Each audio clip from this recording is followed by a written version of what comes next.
Back live with you tonight on In Focus, and thanks for staying on. 8 people have been reported to have died due to the heat stroke in the Northern Cape farming town of Kakamas. The victims, who mostly are farm workers, allegedly lost their lives last week due to soaring temperatures. Black Association of the Agricultural Sector say the deaths could have been avoided. The association's president, Nosey Pieterse, joins us now for more. Good to have you with us, Mr. Pieterse, and thank you very much for your time. How rife is the phenomenon of heat stroke, especially amongst outdoor workers, farmers in particular, in the Northern Cape? I suspect that it is more regular than we expected, but this was only publicized and widely made known because of the amount of farm workers that were dying at one time. You will remember that on the Thursday, 5 died, and on the Friday, immediately thereafter, another 2 died. So I think it is a more frequent happening than we realize. Yeah.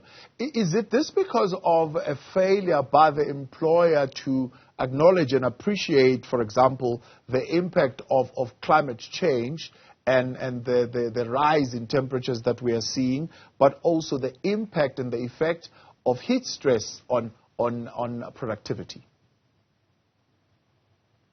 You see, I don't think it is just the issue to do with the climate change. I mean, even given the fact that that is a consequence of climate change, I still argue, and as an organization we argue, that those are deaths that could be prevented. Because first and foremost, when one look at legislation, the common law is very clear that it is the responsibility of the employer to provide a safe working environment. Now, that responsibility is again confirmed in the Occupational Health and Safety Act. And so the farmer has then the responsibility to identify hazards. And that extreme heat is indeed a health hazard. And who better than a farmer is aware of the temperatures for the day and the weather for the day, because that is his business. A farmer is aware of these things even before the people were dying. Farmers knew about this, because it was firstly nationally not advertised, it was publicized. Yes. Nationally. Yes. Every morning when you wake up with the news, with the weather report. Yeah. And that the Northern Cape had special attention because their heat made headlines. So it is a hazard that the farmer were aware about. And the law requires him, upon identifying these hazards, he must do stuff that will eliminate those hazards. Yeah. So are you saying that it is the refusal of the farmer to adopt occupational safety health measures that have been recommended by, for example, the likes of the international occupational organizations, that one of the things that you could possibly do is adjust working hours? Yeah, I would not say it is the refusal. I would say it's the failure. It is the failure of the farmer to develop mechanisms that will sort of eliminate those hazards. He was aware of it. It's not that he can plead now ignorance that I didn't know it's going to be so hot. It was nationally known. We all knew about this heat. And he, more than anyone else, knows the consequences of that kind of extreme heat waves. So he could have up and approached those workers and consult with them in what can we do. Because I can tell you now, my experience in the agricultural sector, farm workers will not easily go and approach the farmer and tell him that we are now getting too hot here, we cannot work here any longer. They will be accused of being lazy, and all other kind of accusations will be made against them. So they will not take that initiative out of fear of being sort of vilified and insulted. So it is incumbent upon the farmer to approach these farm workers and say, listen, let's sit down and see how can we work out alternatives, and how can we restructure our working day, for example. We can start at least, if our normal starting time is 8 o'clock, we can start 6 o'clock. Yeah. And we work till 10 o'clock, which is 4 hours. We can then again start at 4 in the afternoon and end up at 8 in the evening. And in so doing, you escape the severe heat of midday. And also the simplest thing is to ensure that the workers is hydrated continuously. Yes, we know there is some water problems or challenges maybe, but in times like this, you prepare for the situation.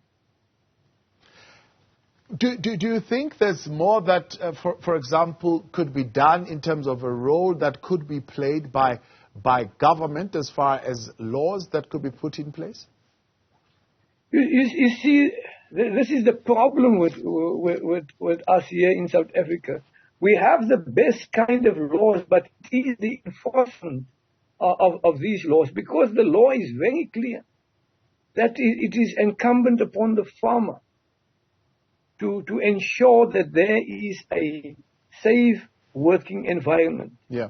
And that it is also his responsibility to do regular audits in his workplace to identify these hazards.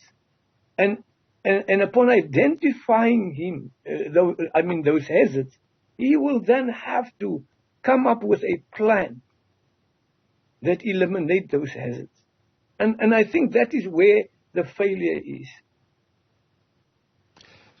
You talk of the question, of course, that is around the precarious issue of workers themselves being unable to raise their voices in situations where the temperatures are beginning to rise, and it's becoming unproductive for them being in those spaces. What else do you think we need to do around that particular issue? Because, of course, opportunities of work are minimal to non-existent in South Africa, and workers generally would not want to lose that one opportunity for them to earn a living.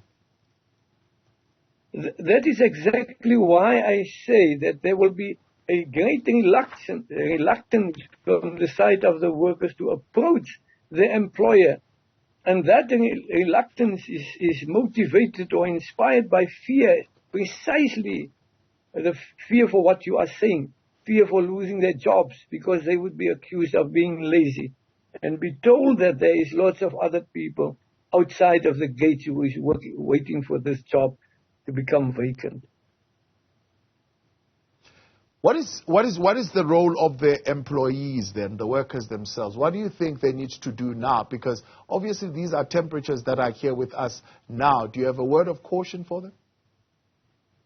I think that if my call would be to those workers, that they should not be gambling with their lives.